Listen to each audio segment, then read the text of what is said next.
Hello friends, कैसे आप सब लोग and thanks for watching my channel. तो एक और हफ्ता ख़त्म हो चुका है और बहुत ही पॉजिटिव नोट पे एंड हुआ है। चाहे वो आप निफ्टी को देखिए, निफ्टी आउट परफॉर्म है क्योंकि इसने हफ्ते के आखिरी दिन ऊपर गया और कंटिन्यूसली देखिए एकदम फ्लैट ट्रेंड रहा। अब इसको आप फ्लैट मत समझिए। अगर आप निफ्टी को देख रहे हैं तो आपको लगेगा कि बाज़ार तो फ्लैट था ऊपर जाने के बाद, लेकिन इसका इम्पैक्ट जो ओवरऑल मार्केट पे होता है वो बहुत ज़्यादा बड़ा पॉजिटिव होता है और इसको आपको देखना चाहिए।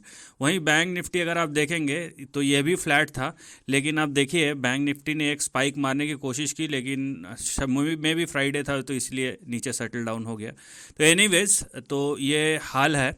और इस हफ्ते हम डिस्कस करेंगे कि जैसे कि मैं पिछले 2 हफ्ते से बोल रहा हूँ कि कंसोलिडेशन में है, तो क्या ये कंसोलिडेशन इस हफ्ते के मूव से उसमें कुछ चेंज आया है या नहीं आया है, या आगे क्या हो सकता है। क्योंकि देखिए जो भी हो रहा है विद इन द रेंज हो रहा है, चाहे अप मूव हो या डाउन मूव हो। हाँ, ये चीज़ आप बोल सकते हैं कि जो रैली है यहाँ पे आप देख सकते हैं कि नीचे से जो स्विंग हुआ है यहाँ पे देखिए पिछले 5 दिनों में, ये आप देख सकते हैं, या पिछले 1 महीने का आप चार्ट देखेंगे तो यहाँ पे देखिए कंसोलिडेशन में था और उसके बाद यहाँ पे मंडे से एक ये हफ्ता था वहीं से ये नीचे से ऊपर जाना शुरू हो चुका है। लेकिन अगर आप बैंक निफ्टी का देखेंगे पिछले 5 दिनों का, तो ये देखिए बैंक निफ्टी में ओवरऑल फ्लैटनेस है, जबकि निफ्टी जो है यहाँ से ये नीचे से ऊपर आना शुरू हुआ है। तो दो चीज़ आपको यहाँ पे दिखाई देगा, चाहे निफ्टी हो या बैंक निफ्टी हो। तो हमें अब ये देखना है कि क्या ये जो अप मूव है ये एनफ है या नहीं है। लेकिन चार्ट से पहले हम एनएससी के ऑप्शन चेन पे चलते हैं कि वहाँ पे डेटा हमको क्या इंडिकेट कर रहे हैं, वो भी देखना या समझना बहुत ज़रूरी है। तो ये एनएससी का ऑप्शन चेन है, क्योंकि हमें मिलेगा ये देखने मिले समझने में मिलेगा कि प्राइस से डेटा का मैच है या वहाँ पे कोई मिस मैच है। तो पहले हम निफ्टी का देखते हैं। निफ्टी का क्लोज हुआ है 22,040 पे। तो आपका जो यहाँ पे मेजर जो अक्यूमुलेशन है आप देखिए 22,100 पे, इवन 22,000 पे भी हाईएस्ट ओपन इंटरेस्ट है। उसके ऊपर अगर कोई ओपन इंटरेस्ट दिखता है तो वो दिखता है उसके बाद 22,600 पे, और उसके बाद 23,000 पे। तो इसका मतलब क्या है कि ऊपर 22 से 23,000 का जोन तो खुला हुआ है, लेकिन आपको एनफ यहाँ पे ओआईज दिख जाएंगे।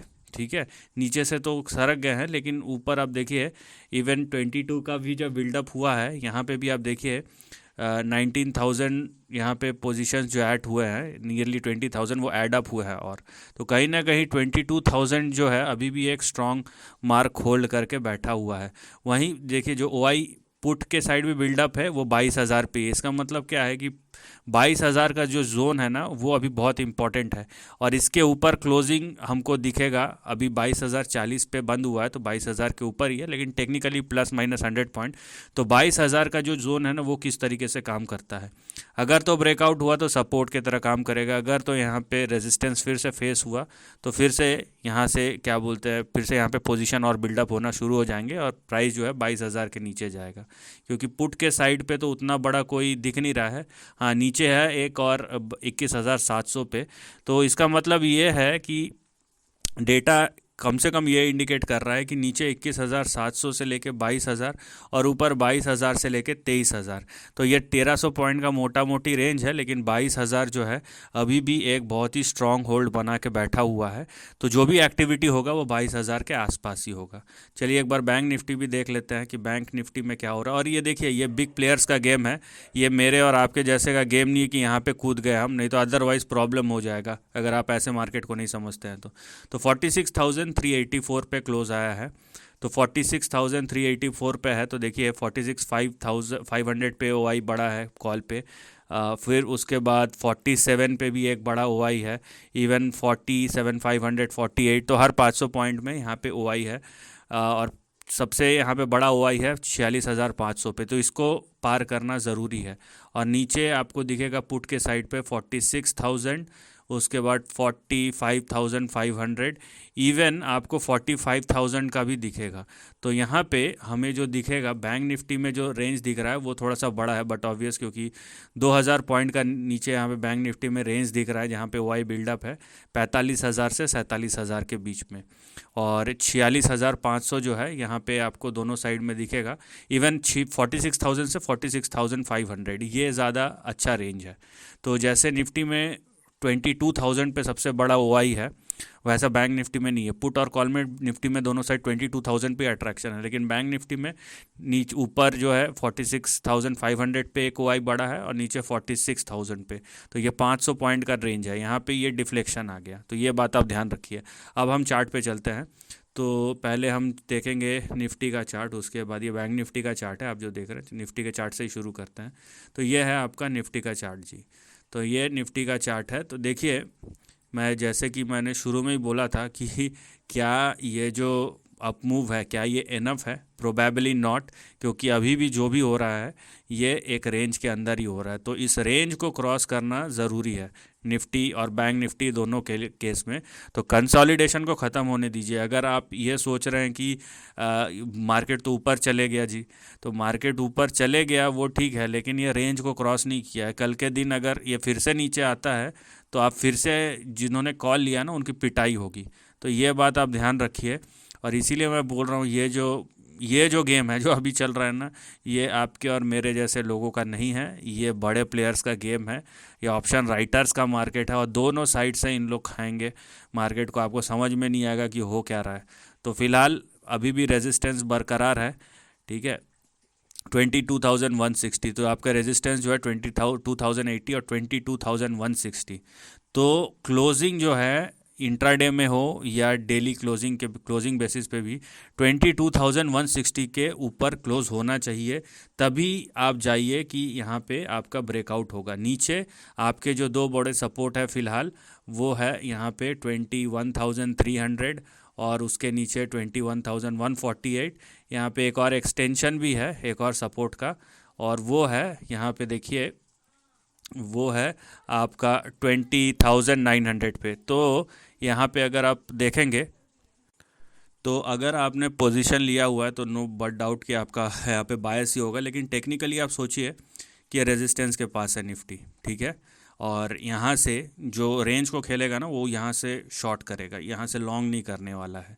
अगर तो मार्केट ने लॉन्ग का पोजीशन दिया तो दूसरी बात है कि ब्रेकआउट हो गया, वो जिसने लिया है वो अपना स्ट्रेटजी उस हिसाब से बनाया होगा। क्योंकि मैं बार बार बोल रहा हूँ ये मेरे और आप जैसे लोगों का गेम नहीं है, ठीक है। तो यहाँ पे जिसने लिया होगा ना, ये यहाँ पे हाई एंड पे शॉर्ट किया होगा 22,160 का यहाँ पे स्टॉप लॉस लगा के ऊपर, यहाँ पे 21,500, फिर 300, फिर 100, और अगर स्ट्रेच होता है तो 20,990। यहाँ पे हो कुछ नहीं रहा है, हो मार्केट कंसोलिडेशन में, मार्केट में बहुत ज़्यादा स्ट्रेंथ है, लेकिन स्टॉक की एक एक करके स्टॉक की पिटाई हो रही है इधर उधर इधर उधर करके। तो ये एक दूसरे टाइप का करेक्शन या कंसोलिडेशन है जो चल रहा है। तो यहाँ पे अगर आप साइड को आप देखना चाहते हैं तो 22,160 के ऊपर क्लोज होने दीजिए। ये मैं ये नहीं बोल रहा, हो सकता है कि सोमवार को खुले और एक बारी बाज़ार को ऊपर लेके चले जाए, पॉसिबल है, लेकिन जब होगा हम तब देखेंगे। अगर नहीं होता है तो यहाँ पे 20,000 से 21,000 से 22,000 का जो रेंज है ना, अभी भी वो इंटैक्ट है। वहीं हम निफ्टी बैंक को देखेंगे तो यहाँ से दिखता है, अगर हम खाली यही बोल दें कि भैया देखो बाज़ार तो ऊपर जा रहा है ना, दैट्स नॉट एनफ। यहाँ पे वो हमको कंफर्मेशन चाहिए क्लोजिंग बेसिस पे। अब देखिए बैंक निफ्टी उससे भी ज़्यादा पिक्यूलियर पोजीशन पे है। फ्राइडे को इसने फिर से वही रेजिस्टेंस जोन तो हिट किया, लेकिन क्या ये इनफ है? हमें कंफर्मेशन चाहिए। ये रेजिस्टेंस जोन हिट करके वहीं पे अटक गया है उसके आसपास। तो अब इसको मैं क्या समझूँ, अप साइड समझूँ या डाउन साइड समझूँ, है ना। तो यहाँ पे आपको दिखेगा बैंक निफ्टी जो है अब रेजिस्टेंस के पास आ गया। तो हमें, मैं जैसे कि बोल रहा हूँ, यहाँ पे भी हमें कंफर्मेशन चाहिए। तो अगर आप अपसाइड देख रहे हैं बैंक निफ्टी में, तो आप देखिए कि क्या 46,400 के ऊपर ये क्लोज़ हो रहा है कि नहीं। इसके ऊपर हमें क्लोजिंग चाहिए, ठीक है, 46,400 के ऊपर हमें क्लोजिंग चाहिए, इसके नीचे जाने से नहीं होगा। और अगर होता है तो भी हमारे पास जो रेंज है वो यहाँ देखिए 48,000 के आसपास ये जो रेंज है ये खुल जाएगा 48,600। और अगर मान लीजिए, क्योंकि ये 200-500 पॉइंट तो बैंक निफ्टी के लिए वो 5 मिनट्स मूव में ही हो जाता है। तो अगर ये बैंक निफ्टी जो है 46,400 के नीचे इवन और एक सपोर्ट लेवल है जो कि है आपका 46,300, तो 46,300 400, अगर 46,300 के नीचे जाता है बैंक निफ्टी तो फिर से ये 44,480 के आसपास फिर से चले जाएगा। इवन यहाँ पे देखिए आप, ये जो लेवल है आपका 43,600 या 660 ये भी खुल जाएगा। तो बहुत ही पिक्यूलियर पोजीशन है निफ्टी में। तो आप देखिए ज़्यादा स्ट्रेट फॉरवर्ड है, लेकिन बैंक निफ्टी देखिए बीच में जाके आपको फंसा दिया है। तो यहाँ पे सबसे पहली बात तो आपको समझना पड़ेगा कि क्लोजिंग कहाँ हो रहा है। तो वेट कीजिए, ठीक है, वेट कीजिए बाज़ार के खुलने का, वेट कीजिए निफ्टी और बैंक निफ्टी के परफॉर्म करने का, और उससे भी ज़्यादा इम्पॉर्टेंट है कि वेट कीजिए कि क्या वो अपने लेवल्स होल्ड कर पा रहा है या नहीं पा रहा है। अगर होल्ड कर पा रहा है ना, तो ऊपर की तरफ आपको बाज़ार जाता हुआ नज़र आएगा। अगर नहीं कर पा रहा है, क्योंकि बहुत बार ऐसा होता है ना कि निफ्टी और बैंक निफ्टी ओपनिंग में तो खुले और उसका धड़ाम से गिर गए। हाँ, सपोर्टिंग पॉइंट क्या है? सपोर्टिंग पॉइंट ये है कि मैं आपको दिखा देता हूँ कि इंटरनेशनल मार्केट्स बहुत ज़्यादा स्ट्रॉन्ग है।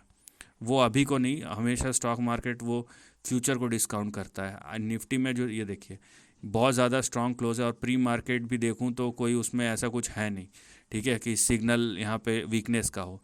तो जो हमें जो सिग्नल मिल रहे हैं वो इंटरनेशनल मार्केट से या मदर मार्केट से, यूएस से, वो बहुत ज़्यादा स्ट्रॉन्ग है। तो ये कहीं ना कहीं रेप्लिकेट होगा, और ये जब रेप्लिकेट होगा तो चांसेस ये है कि यहाँ पे ब्रेकआउट होने के बहुत हाई प्रोबेबिलिटी है। लेकिन मैं यही एक ही बात बोल रहा हूँ, ब्रेकआउट होने दीजिए।